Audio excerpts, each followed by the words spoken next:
So, yeah, so I don't know that there was really a, something that broke as much as it was just everything was at the right time. Yeah, the reason I asked that question because normally some people will reach like a breaking point or some life-changing event in their life, and some people just transition into like a new phase in their life or something different. Right. So, yeah. It was calmer as opposed to. Yeah, no, and I find it interesting hearing about people's backstories and how they were in one area in their life and then something completely different. Yeah. But I was still the social person at work. I was the one that was, I think of computer programmers sitting in the corner and nobody bother you all day, nerds, right? Yeah, they're stereotypes. But I was still the person that was, had to say hello to everybody and know what was going on and stuff. So yeah, that's just come out more now that I'm a little more confident and stuff too, right? So, yeah. That's good. And you show up even when you don't know you're showing up. So when I had a data job that was so not me, and I was never at my desk doing this, I was doing what you were doing, only I was upping at a level I was at everyone else's desk helping people. Oh, okay. So I was already doing what I do. The helper. So to live your purpose and your passion, you need to get to know yourself and stop listening to everyone else. And see, I always wanted to be a teacher too when I was little, and that's what I feel like I do now. Teaching about educating, absolutely. Teas about the kombucha now too is fitting well into that. But there are people who love sitting at desk and doing this. And being by themselves. This is why we need this, and what I do is I help people align with self. Right. So to find out what, and I say this, our soul song, each and every one of us showed up here already with things placed inside of us that are our strengths, that we have interest in, and this is even when we're guiding children, we want to guide them to not because go into nursing because we need nurses or do that. We want, even when we're guiding children, we want to say, what excites you? What are you passionate about? Because you will succeed. You will succeed in the thing that lights you up, whether it's selling tea or educating about tea, or data entry, and everyone is different. And it's about getting to know yourself, who you really are, and stop listening to a couple of voices. One, everyone else's. So my big thing is find your voice, because I found mine. The other thing is don't listen to the other voice, which is yours, in your head, that says, you can't. You can't do this or you can't do that. That self-doubt voice that was actually placed there, not by you. It was placed there by conditioning in a society that told you that you couldn't. Because even in your education, your parents, everyone was telling you we were conditioned to believe that we can't. And a lot of it was done through kindness, good intentions. I think your parents want to keep you safe Good too. intentions. So they kind of try to, when we talk about being in a box and stuff, I think the parents do, but even now we kind of do even more extreme because so much is done online. We don't let the kids out to socialize or to do, like we used to go outside and play with our friends. Like you wouldn't send your kids outside right now. Like we did put them in a bubble. We moved from because we kind of moved from, freewheeling where we did whatever and parents coming home when the lights go on. Right, to bubble wrapping and helicopter parenting, and because we got more people and the news and everything telling us be afraid, be afraid, be afraid, be afraid. So when we become fearless, which is how I live my life completely and utterly, then we grow as a person and we actually live the life that we want to live, and it's aligned with ourselves. So if the earlier we start, when I'm working with families and I'm saying, let your child find their voice. You're a guide, you're not their boss. And no one is your boss. Only one person, you. But don't listen to the voice that says, no, you can't. Listen to the one that says, I really love doing this. I really love talking about tea and meeting with people and whatever that thing is that you love and that your interest is. And yes, you can. You can. But if you are not doing, because I say this, okay, you have when you arrived, and Who knows when you're going, but you're all going, guys. We're all going. Just saying. We are leaving, each and every one of us. We don't know when. In the middle is the dash, your life. So you've arrived, did all the growing up stuff, now you're adults, you have your dash. You don't want to, I live a no regret life, so you don't want to be, you know, when you say, well, I can't, this all has to be in place, this, and this. Now 5 years goes down, and that 5 years you could have been building and doing the thing that you loved. And then 10 years, and then now you have regrets because, I don't know if you've heard of this, but there's someone who wrote a book about, I don't know who their name is, but they were a palliative nurse. So they were at the end, with people at the end of their life. And they, he or she, I can't remember if it was a he or she, wrote the book about the 5 regrets of the dying. Not one of those people regretted what they did. None of them did. They all regretted what they didn't do. It was the #1 regret of the dying. What I didn't do. Not what I did. Because once you're at the end of your life and you're whatever age you are, you're like, hell, okay, who cares? So I did some stupid things. Young and dumb, we all are. We all were. But they didn't regret those things. They regretted other things that they did not do. And here's some other things they regretted, so let's bring tea into it. They regretted spending time with people. Family, not saying yes. When I say yes to everything. Yes to make it possible. Yes, do you want to come out here? Yes. Yes, yes, yes. Because if it's about people and connecting with people, I'm a yes. Yeah. People matter to me, and people are my #1 thing.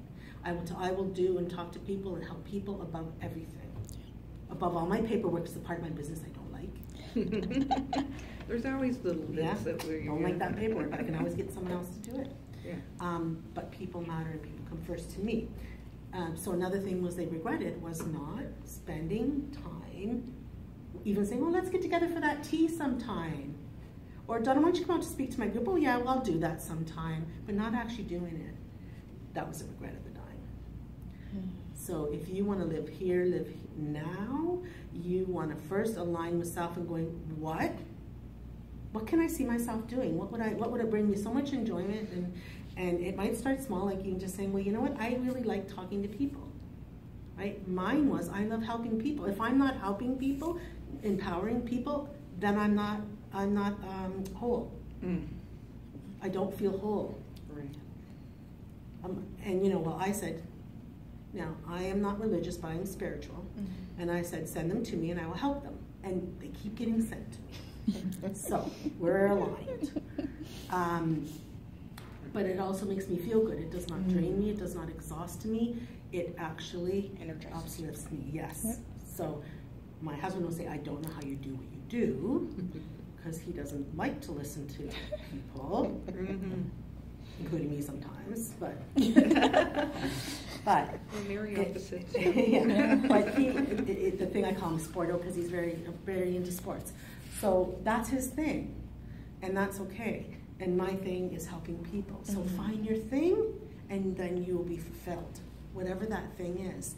So if you love numbers, then, and you're not doing a job that, or a career, because you know most of our life, and people say, don't think in these terms of, go to my job, live for the weekend. Don't live for the weekend. We have that many time in our jobs. Don't be weekend livers. 500, and you only get 2 out of the 5. Right? Like, yeah. And then you're like, oh, because if you look at the line of how much time, career or productivity, you want to call it, it's a lot of our lifetime. I mean, you're not. I'm like, yeah, because I hear so often, especially from family, right? Oh, but just do the job. Nothing is perfect in life. It's a paycheck and blah, blah, blah. But then when you really think about it, you're spending so much. Why would you spend so much time doing something that it doesn't What's that rich really guy, appeal to you? Rich guy? Poor guy? Rich dad? Poor dad? Yeah, I always forget the name of the gentleman that wrote the book, but he always says you're putting in time for money. So that's what people that go to a job are doing, is they're just, putting time in. And I say, don't chase money. Yeah. I don't chase money. My job isn't about money, even though I get paid well and I have a very thriving practice. I never chased money. I chased, give them to me and I will help them. Right. That was it. Money shows up, it's a byproduct. Yeah. So if you're doing the thing you're doing because of money, you aren't going to be fulfilled and happy. If it's just about money. Everyone knows we need money. We have to sustain our lives. We have to put roofs over our head, feed. And I got teenagers. Just saying, we all need money. You need to to feed them. Yes. Yeah. It has to be. It's a byproduct. It's if you are lit up. Like I used to not be able to get out of my bed because I was going to a job that just wasn't. Even though I was still showing up there because I was at everyone's desk helping them. However, it was hard to get myself out of bed. To now, I'm up because I love what I do and I can't wait to begin each and every day. And when it's time to go to sleep, I used to ruminate and lie in my bed thinking about all the reasons why my life sucked. Now, I'm just like zonking out. I don't think about why my life sucks. I think about, I can't wait for tomorrow. And that's what happens when you live with passion and purpose, when you're doing the thing that you love. And you get rid of, I got rid of all worries and anxiety about anything, and I just came to know I'm creating this life myself. And it will come to me. Everything will come to me. Everything I need, I don't need to worry. Worry is wasted, complete wasted energy. There's no benefit in it. I wish I'd learned that way earlier. But there's zero benefit, absolutely none, because it doesn't change it. So say you've got a challenge, and you want to worry about it. Worry doesn't bring a benefit. It doesn't problem solve the challenge. It doesn't change the challenge. All it does is bring you down. Mm-hmm. So I say, look at the challenge and then come up with all kinds of options how to problem solve it. What is that?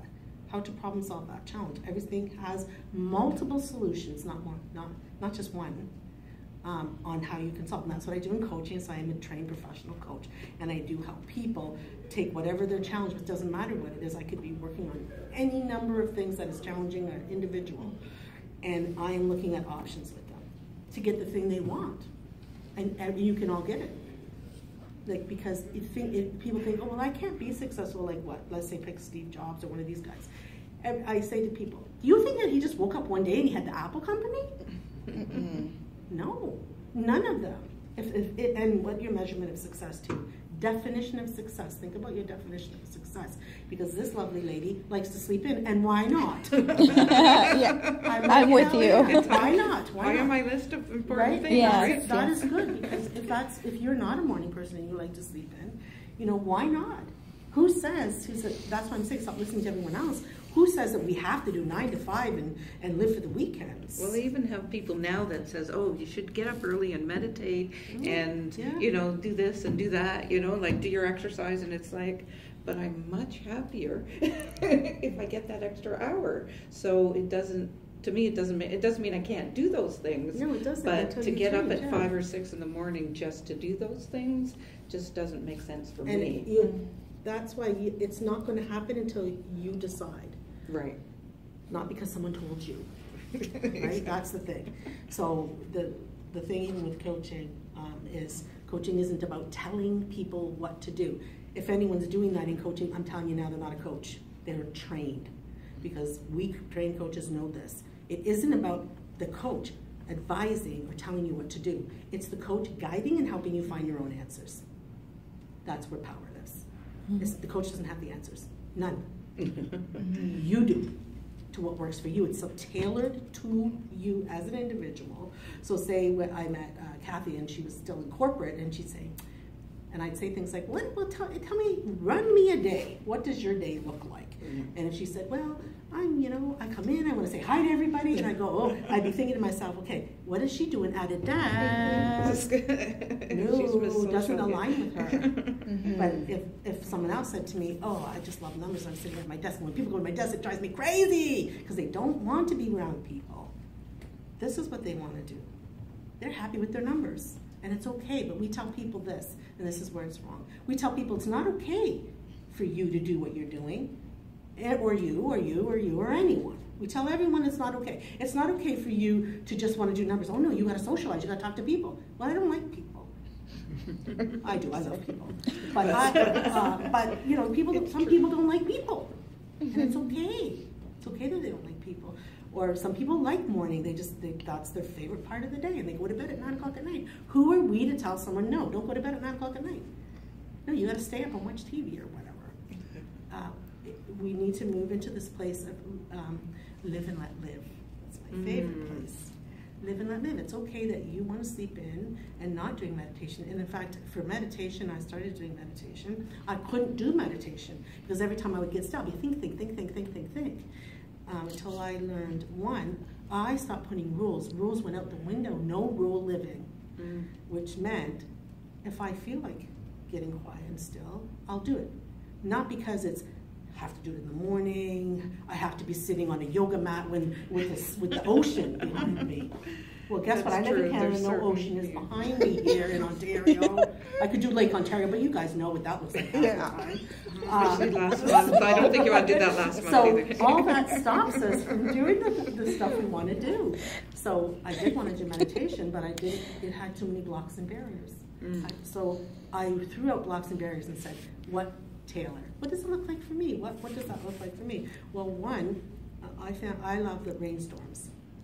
So I would put rainstorms on. I could quiet my thoughts. Are you kidding me? Quiet this mind? No, it was always going.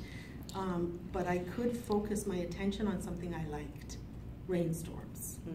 So I learned to meditate because of rainstorms. I would put, there's an app called Calm, and it does rain and thunderstorm. And every time my thoughts would go wherever they wanted to go, I'd bring them back to listen to the thing that centered me, the rainstorm, and then I would get calm and empowered, because meditation does empower us. It does. But not with the rules. The rules have to go so that you can align with self and what works for you. So you need to be listening to your, that one side that says, yeah, do this, you got this, this is what you love. Not the side that says, no, you can't, and no one else. If anyone says an I can't to me, I have an automatic switch, and it goes like this. I can't hear them anymore. My mind does it on its own. I'm no longer hearing them. I'm not even in control of it, because they said, you can't. And my mind goes to, they have no idea what they're talking about, because I can and I will. So many things that you've said has resonated with me, because especially the part where when you mentioned there are no rules, and I recall growing up, there's so many people that would ask me, oh, Sabota, when are you getting married, right? And then you get married and everything, oh, when are you having children? Exactly. And then later, years down the road, be like, oh my goodness, if I had to do it all over again, I wouldn't